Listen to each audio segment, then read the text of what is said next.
Welcome to this explainer. Today we're unpacking a literal game changer in human history. We're going to trace the exact moment when our reasoning shifted from a system of linguistic philosophy into a mathematically calculable science. For centuries, logic was strictly a matter of words and sentences. But as we'll see, that whole paradigm flipped upside down when a few brilliant thinkers asked a simple, yet totally revolutionary question about how we process thought. So let's kick things off with the philosopher Leibniz. Long before anyone was even thinking about modern computers, Leibniz had this audacious, almost unbelievable dream. Can we actually calculate human thought? Seriously, can reasoning itself be represented as a calculus? It's a massive question. If human logic follows strict rules, shouldn't we be able to represent those rules with mathematical precision? It was an incredible vision, for sure. But for a really long time, it was just that, a dream. Section 1. The Dream of Calculus. In steps the 19th century mathematician George Boole. Now, Boole didn't just sit around pondering Leibniz's grand dream. He actually set out to build it. And he did this by assigning variables to concepts. He wanted to represent logical reasoning through algebraic operations, completely bypassing the need to reason in ordinary, everyday language. So imagine we say X is the class of humans and Y is the class of mortals. Just by doing that, a classic philosophical statement like all humans are mortal instantly becomes a mathematically calculable relationship between classes X and Y. The breakthrough here is huge. You're manipulating symbols according to strict rules, rather than debating paragraphs of text. Section 2. Aristotle versus George Boole. To really appreciate how big of a deal this was, we have to contrast Boole's approach with the ancient master of logic. For thousands of years, Aristotle's system was the undisputed gold standard for constructing a logical argument.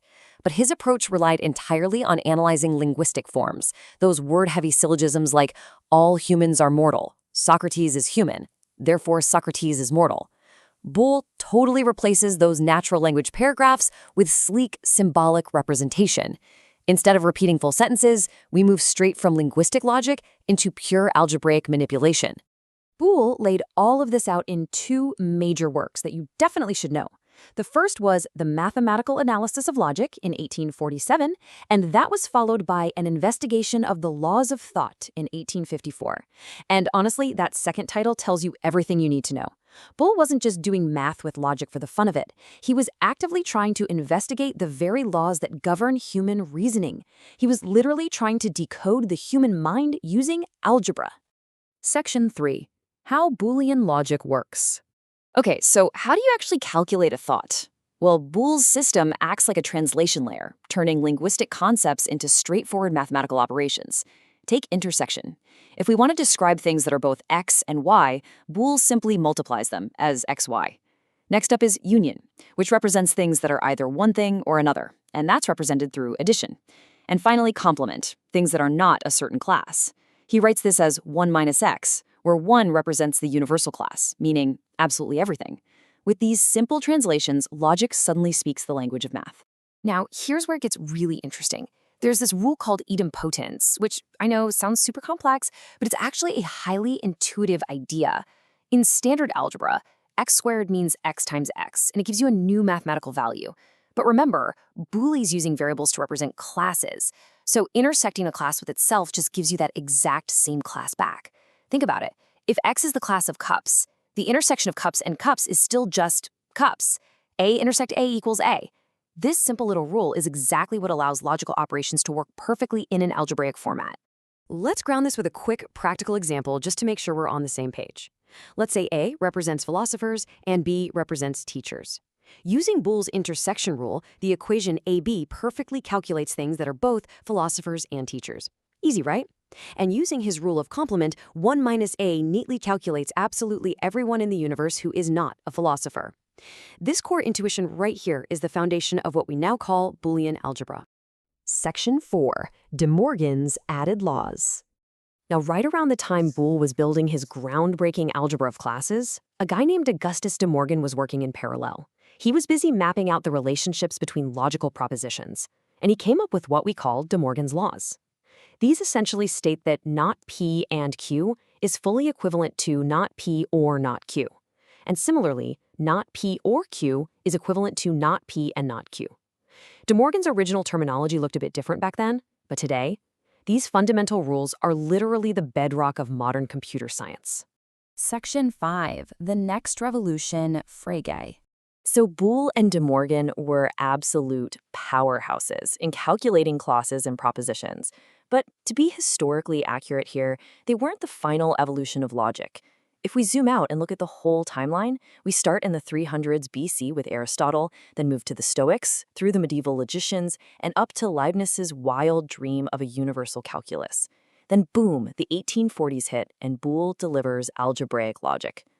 But the story doesn't stop there. A thinker named Frege brings our next major intellectual leap into formal predicate logic in the 1870s. The reality is, science and math eventually needed way more expressive power than Boole's algebra could provide.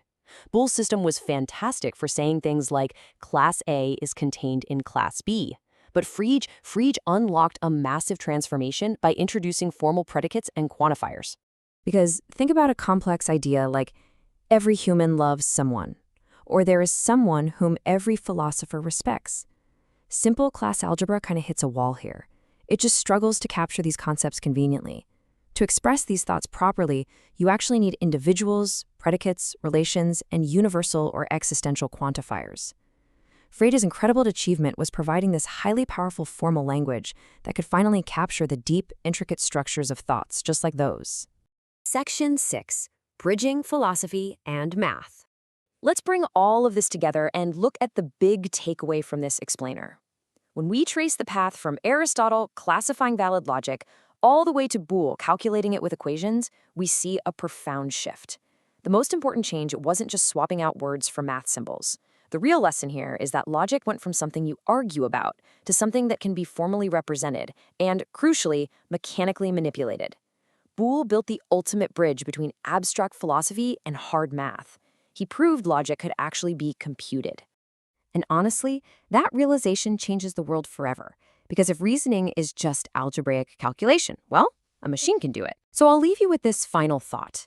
If the laws of human reasoning really can be formally represented and mechanically manipulated, what are the actual limits of mechanical thinking? By turning logic into algebra, George Boole didn't just solve a neat math puzzle. He completely blurred the line between the human mind and the calculating machine, laying the absolute groundwork for the digital age we live in today. Thanks for joining me for this explainer. Keep questioning the logic of the world around you.